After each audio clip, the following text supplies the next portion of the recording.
Hub City Fibers episode 9. My name is Lillian. I am your host. This is the Hub City Fibers podcast. This podcast is about knitting and whatever crafts that I'm currently diving into, as well as my independent dyer life and what's going on with my shop. I run, Hub City Fibers. That's an indie dye company. I dye yarn. And I want to thank anyone who's returning. I want to say thank you so much for coming back and spending a little bit of time here and listening to what I'm making on my daily craft life. I'm currently wearing one of my knits that I will talk more about in the episode. I'm looking at show notes because I am going to now be pre-assessing what I'm going to be talking about just to make it run a little bit more smoothly. Thank you so much for being a little patient with me. I am new at this whole podcasting thing, so thank you so much for sticking around. And if you like what you see, definitely hit the subscribe button, which is down on the bottom right corner. So let's jump into what I am making. So I'll talk about this. This is a bag that I got with MJ, who runs Cat Sandwich Fibers, when we went to the Pennsylvania Allentown Sheep and Wool Festival. Yeah, I think that's what it's called. There's an episode about me going to that festival if you guys are interested. So if you want to go back to my channel and see what that's about, you can go check that out later. So I got this bag, and it's by Tanny Casey. She makes fantastic bags. It has like these really cute cat motifs, and I have 2 cats, so I thought it was really pretty perfect. And it's also made using Japanese fabric, which I thought was really cool.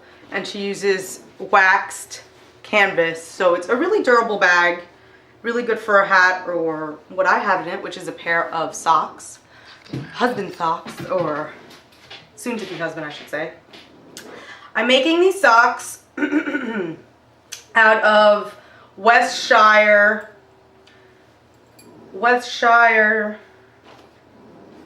it's called the Croft Shetland Tweed. It's 100% Shetland Island wool, West Yorkshire spinners, and this is in the Moss Bank colorway.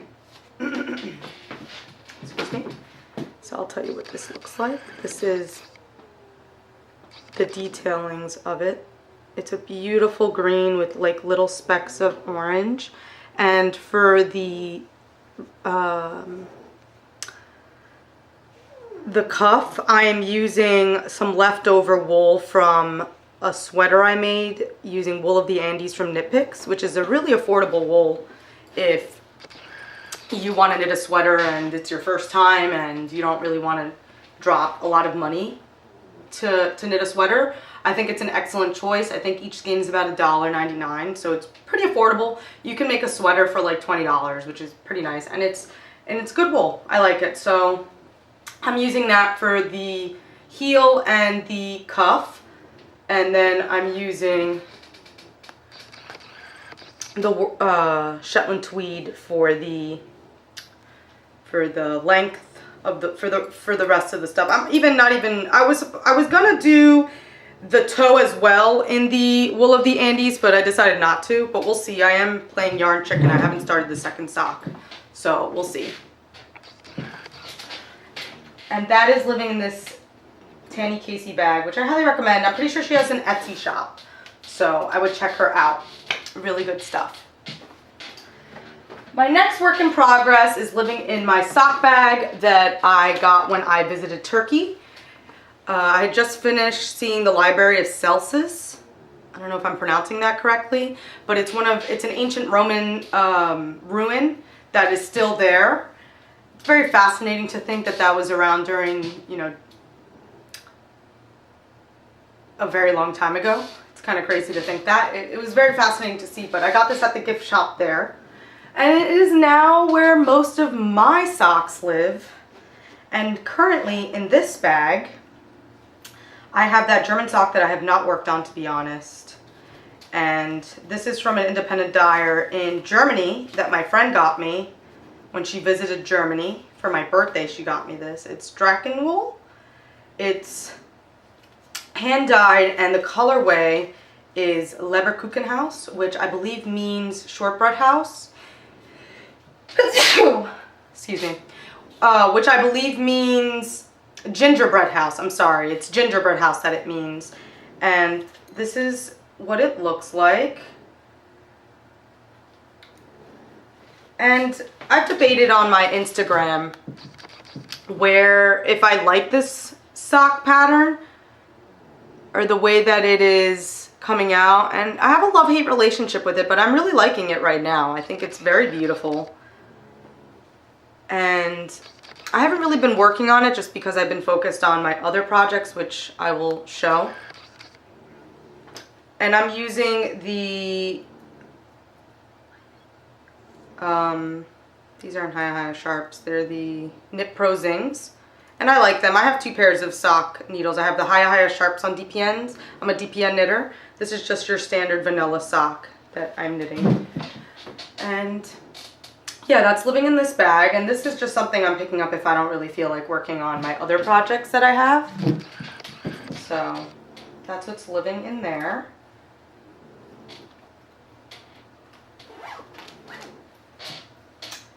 My next project that I have, put this up here, is my Tecumseh, which is living in my You Sew and Sew project bag with sheep motif, which is awesome. Usually people don't see the sheep motif right away, but it's a nice bag and I really love it. So living in this is my Tecumseh, and again, nothing's really changed much with my Tecumseh, just because I've been focusing on my other project, which I will show, but I'll show off my Tecumseh. And this is my second sweater that I've knit. I'm sorry, this is my third sweater that I've knit this year so far. Just so that you guys know, I am participating in Wool & Vine's Year of the Garment Knit Along. And you can find more information on Ravelry about what goes into that knit along, but pretty much you just knit as much garments as you can. It's Year of the Garment. And so this is my third so far. This is my third. My first sweater of the year is this, the Perfect Crop Top by Canary Knits. And I knit this out of my Yummy Base, which is 100% superwash DK single ply yarn. And I knit it in my Chestnuts Roasting colorway, which is my Christmas colorway from last year, which is a fan favorite for sure. And I have some skeins of that up on the shop in my tweed base if you guys were interested. But this is my Tecumseh. Let's not get off track here, the Tecumseh. And this is used using my Delicious Base, which is my Merino Nylon Cashmere DK, and it feels like butter. Like if you were just to take softened butter in your hands and just squish it, that's exactly what this feels like. And I can't wait to wear this and flap this on. It's just like kind of like a big exaggerated sweater. And I have to work on the sleeves, which I'm waiting to finish my Zweig, which is what I'll show you guys last. And let me just invert this so you guys could see the inside. I do not carry my floats, so that's that. Let me show you guys. I do not catch my floats, I should say. I don't catch my floats. If Caitlin Hunter doesn't catch her floats, then Lillian is not going to catch her floats. And honestly, I don't really know what the point of catching the floats means. I think the whole point of of doing color work is, you know, it's usually traditionally found in very cold regions like Norway and Iceland. You'll see a lot of designs that are made using color work. And I think that the reason why they do that is to add more weight of yarn to their garments to keep warmer. So that kind of defeats the purpose, I think, right? Maybe I'm not thinking about it correctly, but yeah, anyways, I'm really excited for this. This is the next project that is on my list to finish.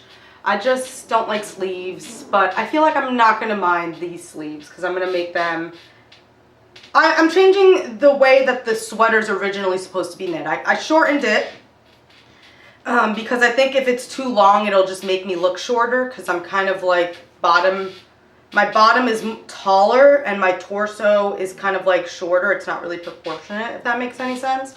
So I try not to wear things that are going to make me seem like I'm too, it's going to make me look shorter. So I decided to shorten it a little bit. And then for the sleeves, I've realized that I kind of want to make like exaggerated sleeves to be a little bit taller. I mean, to be a little bit shorter. So maybe it'll go up to maybe like mid forearm. And I'm not sure if I'm going to modify them to make it kind of tighter on the arm so that they stay there. Sorry, I keep fixing this because I made this sweater kind of like big and boat necky, but it's okay. Usually I wear a shirt underneath, but yeah, I'm excited to play with the sleeves of this garment, and I'm loving how it's coming out. I still have to block it, and I'm using my colorways. I'm using natural colorway as the base.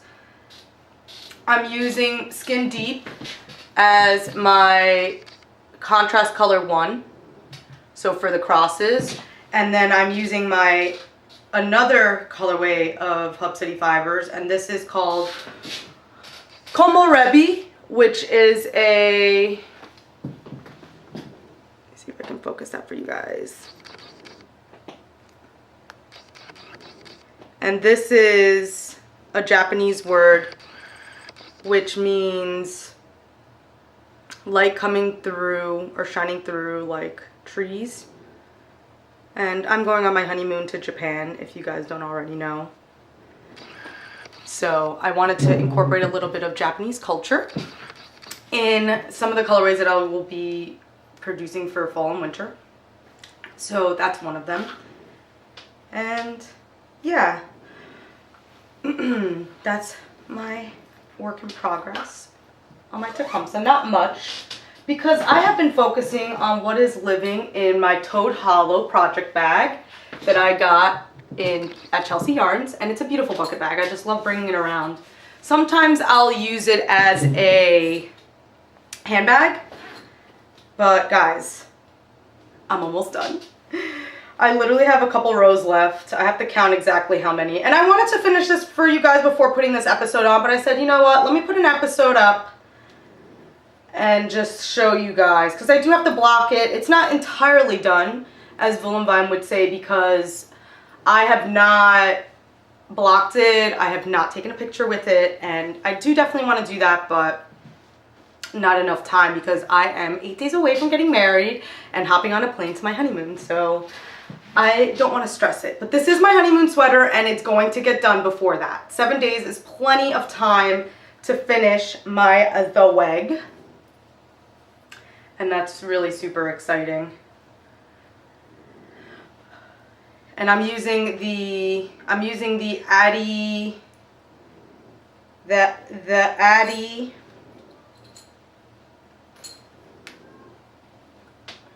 Flexi Flips. Why? Terrible. I can't remember the names of all of these tools. But anyways, yeah, these are the Flexi Flips. And if you're a DPN knitter, then they're really ideal. Granted, I wish that they came with 4 needles rather than 3. Just because when I'm working with slippery yarn like this is my indulge base, which is merino nylon cashmere. It could be very slippery, but it's not so terrible. And I'm using my colorways, Hub City Fibers colorways here. The top is in my Orgasm colorway, and that is a part of my Creative Single series. This is 100% superwash merino single ply yarn. And then the base, which I used for the body of the sweater, is in my Indulge base. And that is merino nylon cashmere. Let me see if I can focus this for you guys. That's good. And it's kind of like your standard gray with some turquoise undertones. I just wanted to create a garment friendly gray, so that's my Grains of Paradise. And if you guys don't know, Grains of Paradise is a kind of like a spice, And it's similar to black pepper. People use it in place of black pepper, especially when you use black pepper in baking. So I came across Grains of Paradise in an apple pie recipe that I use by Alton Brown, who's like one of my favorite Food Network stars, or I should say, like, I mean, he's like a Food Network personnel, but he's like an awesome chef and he's very scientific with everything. He uses Grains of Paradise in his apple pie recipe, so that's where I kind of got that name from. And yeah, I'm really excited to take pics and show this to you guys. So that's pretty much it on what I've been making. I did end up going into the city to do a very special interview with a knitting icon. I'm sure you guys know who she is. Her name's Christy Glass Knits. And that was my big surprise that I was talking to you guys about last week. And so that won't be coming out until after I come back, until the beginning of November. So definitely stay and watch that. And if you guys don't know who Christy Glass is, you guys are clearly living under a rock. I would definitely go and watch Christy Glass Knits YouTube channel if you are new to the knitting community, just because you will find a lot of all the makers and all the great independent dyers and just a bunch of great fiber folk all on that channel. And it's just a great introduction to what's going on. She's always up with everything that's going on. She goes to all the latest fiber festivals. She shows you what's going on in the knitting community in New York City. So definitely follow her channel. She's awesome. Speaking about New York City yarn shops, I went and met up with a couple of yarn folk when I went to New York on Wednesday, the 3rd of October. And I met up with Corrado, who's this designer based in Astoria, Queens. He's so awesome. Hi, Corrado, if you are watching. Corrado is amazing. He just recently got into the knitting community, and he's just right off the bat has designed so many great designs. I would definitely go and check him out. He's Corrado Lark on Instagram and on Ravelry. I would go and check out his awesome designs. I know that he is designing a hat pattern with Hub City Fibers, so I'll definitely post a little sneak peek of that right here. And we'll talk more about that once it becomes released. But it is using Hub City Fibers Navajo turquoise colorway, which is really exciting. I love it when designers approach me and they want to collaborate to create, you know, a garment using Hub City Fibers. There's nothing that makes me more happier than someone that gravitates towards my yarns and uses them in their designs. So that's always fun. So I met up with him, and then I also met up with another independent dyer and awesome fiber person in the community, and that's Alex Creates. I'm sure you guys know who he is too. He is a Harlem-based independent dyer, and he's a fellow Dominican, because I am half Dominican. So it's always fun to meet up with him. He and I met up at a yarn shop on the Upper East Side called Annie and Company, and I had so much fun at this yarn shop. If you guys follow me on my Instagram, you guys would have probably seen that I visited them, and I had so much fun. They are a needlepoint and knitting yarn shop, and it's beautiful in there. And I was able to pick up another craft. I picked up needlepoint. And so it's a beginner project, and I'll show you guys. It's a beginner project, and it is kind of similar to cross stitch, but not really. It's kind of like paint with colors, except with yarn. And pretty much it's a perfect beginner project because I could put my DPNs in this when it's done. So let me just give you guys a close-up. I'm having a lot of fun with this, and it's nice to take a little break from knitting and dive into other fiber related stuff. So this is something that was a lot of fun. I also ended up picking up another little treat at Annie and Company Yarn Shop. I also was able to pick up these amazing stitch markers, And they're these like little tiny cats. Let me see if I could focus there for you guys. They're these little kitties. Let me see if I could take them out. And it's by weones.etsy.com. It's hand sculptured fiber accessories and more. And they look like my cat Freud, so I had to get them. And these are kind of hard to actually pull out. But let me see if I can.